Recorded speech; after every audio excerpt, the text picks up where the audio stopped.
We developed a biomimetic nanomatrix with great promise to serve as a tissue engineering scaffold.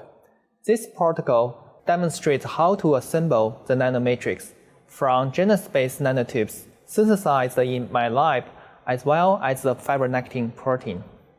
This nanomatrix can self-assemble in a few seconds without using any additional assistance. When co-cultured with human mesenchymal stem cells, the nanomatrix exhibits excellent bioactivity in encouraging cell adhesion. The nanomatrix mimics the extracellular matrix morphologically. Therefore, it has the potential to serve as an injectable scaffold to repair bone fractures by promoting cell adhesion and function at the target location. Begin by fabricating the nanomatrix. Add 80 microliters of 1 mg per milliliter Janus-based nanotubules to 40 microliters of 1 mg per milliliter fibronectin, and pipette the mixture gently and slowly several times. After 10 seconds, visually inspect the tube for the presence of a white solid suspension.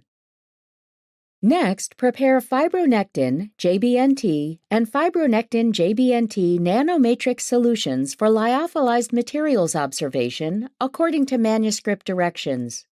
Coat 3 wells of a 96-well clear round-bottom microplate with solutions, adding 50 microliters to each well. Freeze the plate at -80 degrees Celsius overnight. On the next day, turn on the lyophilized instrument and vacuum pump and press the cool-down button to